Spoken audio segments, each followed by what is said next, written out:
بسم اللہ الرحمن الرحیم ولا تجادل عن الذین یختانون انفسهم ان اللہ لا يحب من کان خوانا اثیما یستخفون من الناس ولا یستخفون من اللہ وهو معهم اذ یبیتون ما لا یرضی من القول وکان اللہ بما یعملون محیطا ہا انتم ہؤلاء جادلتم عنهم فی الحیاۃ الدنیا فمن یجادل اللہ عنہم یوم القیامۃ ام من یکون علیہم وکیلا ومن یعمل سوءا او یظلم نفسہ ثم یستغفر اللہ یجد اللہ غفورا رحیما ومن یکسب اثما فانما یکسبہ علی نفسہ وکان اللہ علیما حکیما ومن یکسب خطیئۃ او اثما ثم یرم بہ بریئا فقد احتمل بہتانا واثما مبینا صدق اللہ العظیم۔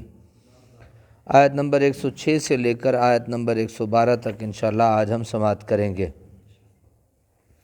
وَلَا تُجَادِلْ عَنِ الَّذِينَ يَخْتَانُونَ أَنفُسَهُمْ، اور مت جھگڑیں آپ ان کی طرف سے جو خیانت کرتے ہیں اپنے آپ سے، جو اپنے آپ سے خیانت کرتے ہیں آپ کو ان سے نہیں جھگڑنا چاہیے۔ صاحب کشاف لکھتے ہیں کہ ان کی خیانت کا وبال انہی پر لوٹ کر پڑنے والا ہے۔ ان کی خیانت کا وبال کن پر پڑنے والا ہے؟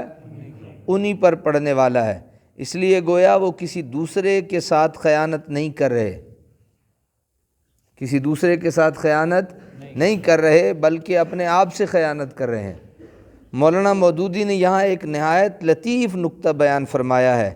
لکھتے ہیں جو شخص دوسرے کے ساتھ خیانت کرتا ہے، ذرا توجہ سے اس جملے کو اور پہرے کو سن لیجئے، جو شخص دوسرے کے ساتھ خیانت کرتا ہے وہ دراصل سب سے پہلے خود اپنے نفس کے ساتھ خیانت کرتا ہے۔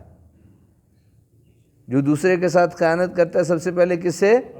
اپنے نفس سے خیانت کرتا ہے، کیونکہ دل اور دماغ کی جو قوتیں اس کے پاس بطور امانت ہیں، دل اور دماغ، خیانت میں یہ دونوں استعمال ہوتے ہیں نا، دل بھی اور دماغ بھی استعمال، اس کے پاس بطور امانت ہیں، ان پر بے جا تصرف کر کے وہ انہیں مجبور کرتا ہے کہ خیانت میں اس کا ساتھ دیں، خیانت میں اس کا ساتھ دیں، انہیں مجبور کرتا ہے۔ اور اپنے ضمیر کو جسے اللہ تعالیٰ نے اس کے اخلاق کا محافظ بنایا تھا اس حد تک دبا دیتا ہے کہ وہ اس خیانت کاری میں صد راہ بننے کے قابل نہیں رہتا۔ جب انسان اپنے اندر اس ظالمانہ دست و برد کو پایہ تکمیل تک پہنچا لیتا ہے تب کہیں باہر اس سے خیانت و معصیت کے افعال صادر ہوتے ہیں۔ کوئی بھی کام کرنے سے پہلے دل اور دماغ استعمال ہوتے ہیں۔ آنکھ کو دوائی زنا کہا جاتا ہے، یہ زنا کی دعوت دینے والی ہے۔ حسن، شیطان کسی حسن کو اور خوبصورت بنا کے دکھاتا ہے اور انسان پھر اگلے لمحے غلط کاری کے لیے، اسی طریقے سے کسی سے خیانت کر رہا ہے تو خیانت کے لیے پہلے وہ اپنے دل و دماغ کو خیانت پر معاون بناتا ہے، مددگار بناتا ہے، پھر کہیں جا کے آگے خیانت ہوتی ہے۔ تو فرمایا یہ تو خیانت وہ خود اپنی ذات سے کر رہا ہے پہلے، پھر کہیں جا کے دوسرے کے ساتھ۔ ان اللہ لا يحب من کان خوانا اثیما، بے شک اللہ تعالیٰ دوست نہیں رکھتا اسے جو بڑا بددیانت اور بدکار ہوتا ہے۔ اللہ تعالیٰ کی دوستی صرف ان سے ہے جو نیک پرہیزگار ہوتے ہیں، جو خائن ہوتے ہیں، جو بدکار ہوتے ہیں، ان سے اللہ کی دوستی نہیں ہوتی۔ یستخفون من الناس، وہ چھپا سکتے ہیں اپنے ارادے لوگوں سے، وہ اپنے ارادے لوگوں سے چھپا سکتے ہیں۔ ولا یستخفون من اللہ، اور نہیں چھپا سکتے اللہ تعالیٰ سے، لیکن اللہ تعالیٰ سے نہیں چھپا سکتے۔ وَهُوَ مَعَهُمْ، اور وہ تو اس وقت بھی ان کے ساتھ ہے، اِذْ يُبَيِّتُونَ مَا لَا يَرْضَى مِنَ الْقَوْلِ، اس وقت بھی ان کے ساتھ ہوتا ہے جب راتوں کو مشورہ کرتے ہیں ایسی باتوں کا جو پسند نہیں اللہ کو، جو باتیں اللہ کو پسند نہیں اور وہ رات کو مشورہ کر رہے ہوتے ہیں، اس وقت بھی اللہ ان کے ساتھ ہوتا ہے۔ اللہ تعالیٰ کا بندے کے ساتھ ہونے کا یہ مطلب نہیں کہ اس کی ذات وہاں موجود ہوتی ہے،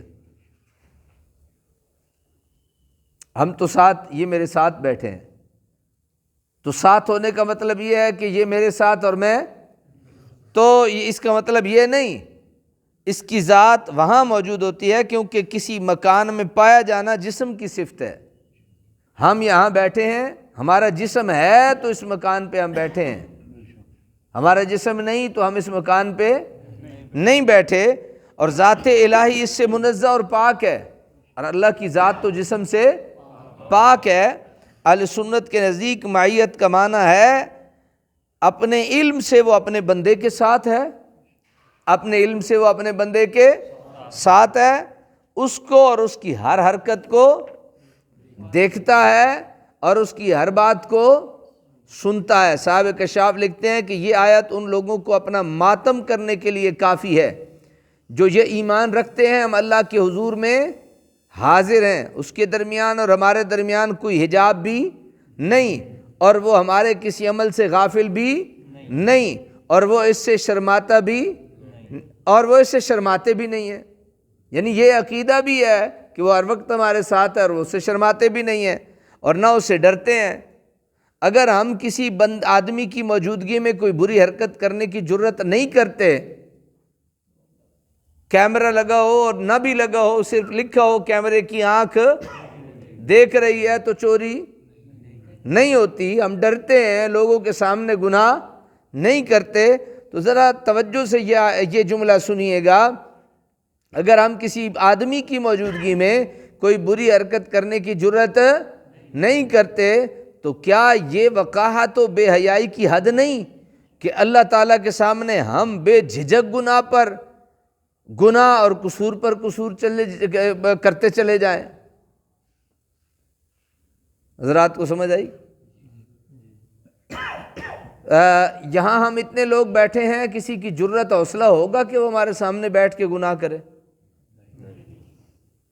نہیں نا، کیوں؟ کہ ہم موجود ہیں، تو اللہ تو ہر جگہ موجود ہے، یہ نہیں ہے؟ ایک کریانے والا کریانہ بیچ رہا ہے اور وہ اس کریانے میں ملاوٹ کر رہا ہے، تو وہاں اللہ نہیں ہے؟ آپ اور میں نہیں، اللہ ہے۔ ایک پیسنے والا، مسالہ پیسنے والا اس میں ملاوٹ کر رہا ہے اور اس کے وزن کو بڑھانے کے لیے کچھ سے کچھ کر رہا ہے، تو وہاں میں اور آپ نہیں، لیکن اللہ، یعنی ایک مستری ہے، ایک مزدور ہی ہے، ہم بڑے لیول پہ نہیں جاتے، ایک مزدور کو لے لیتے ہیں، ہماری ایک مزدوری کا اس کے ساتھ پیسہ طے ہوتا ہے کہ اتنے پیسے میں آپ آج کے دن ہمارے ہاں مزدوری کرو گے، ہم ہوں یا نہ ہوں، لیکن اللہ ہے۔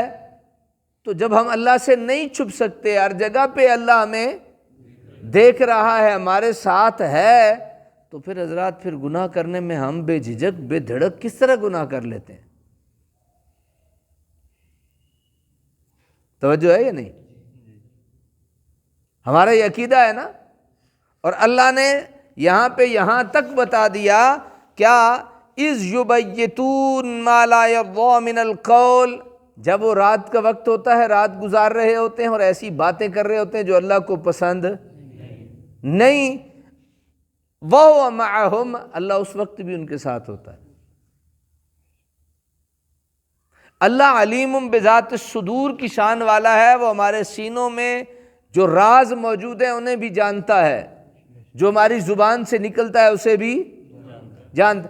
آپ میرے ساتھ یا میں آپ کے ساتھ دشمنی رکھیں، بغض رکھیں، حسد رکھیں، عناد رکھیں، آپ اور میں ایک دوسرے کو نہیں جانتے، لیکن اللہ، یہ اب توجہ فرمائیے نا، یہاں پہ جو خیانت کی بات ہو رہی تھی، خیانت کی بات ہو رہی تھی نا، تو کسی سے خیانت کیسے کرتا ہے کہ اس کو پتہ اگلے نہیں ہوتا ہی نہیں، اگلے کو پتہ، خیانت کہتے ہی اس لیے اس کو خیانت ہے کہ اس کے علم میں نہیں ہوتا، اگر اس کے علم میں آ جائے تو پھر وہ خیانت نہیں ہوتا، بھائی وہ خیانت نہیں ہوتی۔ خیانت اس لیے خیانت ہوتی ہے کہ وہ اس کی پیٹھ کے پیچھے اور اس کے علم میں نہیں ہوتی۔ تو اللہ تعالیٰ نے کتنا خیانت کا ذکر کرنے کے بعد اللہ تعالیٰ نے فرمایا یستخفون من الناس، وہ چھپا سکتے ہیں اپنے ارادے کس سے؟ لوگوں سے، ولا یستخفون من اللہ، لیکن اللہ سے تو نہیں چھپا سکتے۔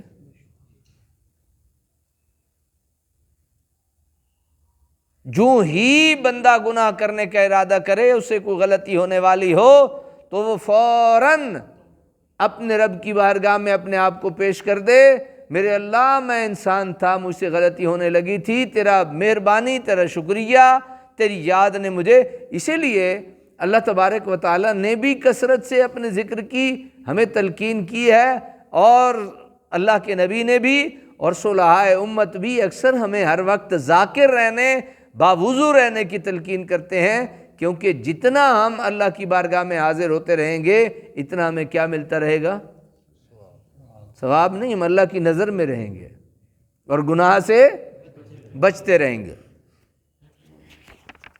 یہ اپنی زندگی میں یار لکھ کے لگا لیجئے، اذ وَهُوَ مَعَهُمْ اذ یبیتون ما لا یرضی من القول، یہ دل والی تختی پہ لکھ دیجئے، اور ایسا لکھیے کہ مٹ نہ پائے، اذ یبیتون ما لا یرضی من القول، جب وہ رات کو باتیں کر رہے ہوتے ہیں جس میں اللہ راضی نہیں ہوتا، اس وقت بھی اللہ ان کے ساتھ ہوتا ہے۔ جب گناہ کرنے والا گناہ کر رہا ہوتا ہے اللہ اس کے ساتھ ہوتا ہے، جب چوری کرنے والا چوری کر رہا ہوتا ہے اللہ اس کو دیکھ رہا ہوتا ہے۔ اللہ ہر ایک کو، اللہ سے کچھ مخفی، تو پھر ہمیں خیال کرنا چاہیے۔ پھر آگے خود وضاحت بھی کر دی، وَكَانَ اللَّهُ بِمَا يَعْمَلُونَ مُحِيطًا، اور اللہ تعالیٰ جو کچھ وہ کرتے ہیں اسے گھیرے ہوئے ہے، جو کچھ کرتے ہیں اللہ اسے گھیرے۔ ہاں انتم ہؤلاء جادلتم عنہم فی الحیات الدنیا، سنتے ہو تم وہ لوگ ہو کہ جھگڑتے ہو ان کی طرف سے دنیا کی زندگی میں۔ ہاں انتم ہؤلاء، تم وہ لوگ ہو کہ جھگڑتے ہو ان کی طرف سے دنیا کی زندگی میں۔ فمن یجادل اللہ عنہم یوم القیامہ، پس کون جھگڑے گا اللہ کے ساتھ ان کی طرف سے قیامت کے دن؟ امن یکون علیہم وکیلا، یا کون ہوگا اس روز ان کا وکیل؟ اللہ اکبر۔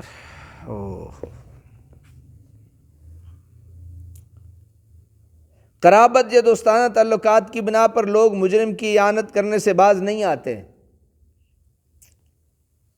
اعانت بھی کرتے ہیں، بچاتے بھی ہیں، بلکہ بسا اوقات وہ اسے اپنے ذاتی یا قبیلہ کی عزت کا مسئلہ بنا لیتے ہیں، ہر ممکن حیلہ سے اسے بے گناہ ثابت کرنے کی کوشش کرتے ہیں، جس طرح بنو ظفر کا طرز عمل آپ سن چکے ہیں پیچھے کل جو سنا تھا۔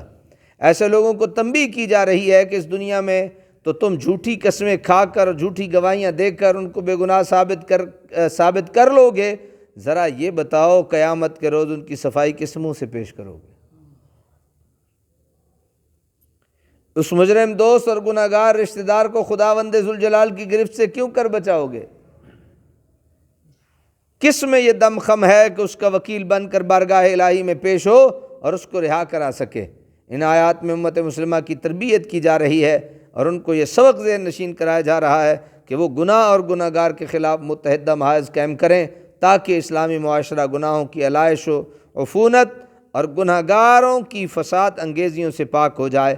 جرم کسی سے سرزد ہو اس کو اس کی سزا بھگتنے دی جائے۔ سچی بات تو یہ ہے اگر لوگ مجرموں کی پشت پناہی کرنا ترک کر دیں اور قانون کی تنفیذ میں آڑ نہ بنیں تو جرائم کا استئصال کرنے میں زیادہ دقت کا سامنا نہیں کرنا پڑتا۔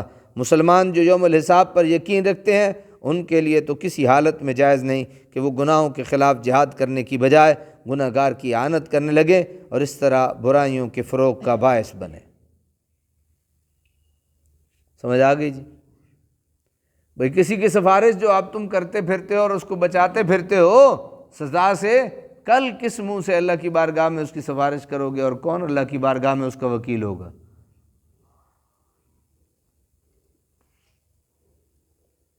وَمَن يَعْمَلْ سُوءًا أَوْ يَظْلِمْ نَفْسَهُ ثُمَّ يَسْتَغْفِرِ اللَّهَ يَجِدِ اللَّهَ غَفُورًا رَحِيمًا، اور جو شخص کر بیٹھے برا کام یا ظلم کرے اپنے آپ پر، ثُمَّ يَسْتَغْفِرِ اللَّهَ، پھر مغفرت مانگے اللہ تعالیٰ سے، يَجِدِ اللَّهَ غَفُورًا رَحِيمًا، تو پائے گا اللہ تعالیٰ کو بڑا بخشنے والا، بہت رحم فرمانے والا۔ گناہ کا سرزد ہو جانا بعید از امکان نہیں، بسا اوقات انسان جذبات سے مغلوب ہو کر یا نادانی اور ناسمجھی سے غلطی کر بیٹھتا ہے۔ اب اس کے لیے یہ ہرگز روا نہیں کہ وہ اپنے گناہ پر پردہ ڈالنے کی کوشش شروع کر دے۔ اس کے لیے مناسب یہ ہے کہ اپنے غفور الرحیم خدا کی بارگاہ میں حاضر ہو کر اپنے قصور کا اعتراف کرے، اس پر صدق کے دل سے ندامت و شرمندگی کا اظہار کرے اور پختہ وعدہ کرے کہ آئندہ وہ ایسی ناشائستہ حرکت ہرگز نہیں کرے گا۔ اللہ تعالیٰ اس کو اپنے دامن رحمت میں پناہ دے گا اور اس کے گناہوں کو بخش دے گا۔ وَمَن يَكْسِبْ إِثْمًا فَإِنَّمَا يَكْسِبُهُ عَلَىٰ نَفْسِهِ، اور جو کمائے گناہ کو تو وہ کماتا ہے اسے اپنے لیے۔ وَكَانَ اللَّهُ عَلِيمًا حَكِيمًا، اور اللہ تعالیٰ علیم و حکیم ہے۔ بدکار مجرم در حقیقت اپنا ستیہ ناش کر رہا ہے، دوسروں کو تو اذیت یا نقصان بعد میں پہنچے گا، اس کی تباہی و بربادی کا سامان پہلے ہو جائے گا۔ جس شخص کو اپنا مفاد عزیز ہو اور جو اپنی سلامتی کا خواہاں ہو، اسے تو گناہوں کے قریب بھی نہیں پھٹکنا چاہیے۔ وَمَن يَكْسِبْ خَطِيئَةً، اور جو شخص کمائے کوئی خطا او اسمن یا گناہ، ثم یرم بہ بریئا، پھر تہمت لگائے اس سے کسی بے گناہ کو، فقد احتمل بہتانا و اسما مبینا، تو اس نے اٹھا لیا بوجھ بہتان کا اور کھلے گناہ کا۔ گناہ سرزد ہونے کے بعد چاہیے تو یہ کہ انسان اس پر نادم و شرمسار ہو کر اللہ کی جناب میں مغفرت کا طالب ہو، لیکن جو شخص گناہ کا ارتکاب کرتا ہے اور پھر اس پر نادم ہونے کی بجائے اپنی براءت ثابت کرنے کے لیے اس گناہ کا الزام کسی بے گناہ پر تھوپتا ہے، تو اس سے بڑھ کر کمینہ اور دوں فطرت کون ہو سکتا ہے؟ ایسے شخص نے اپنے آپ کو دورے گناہ کا مجرم بنا دیا، ایک گناہ دوسرا بہتان، اسے سزا بھی اب دوہری ہی ملے گی۔ اللہ عمل کی توفیق عطا کرے۔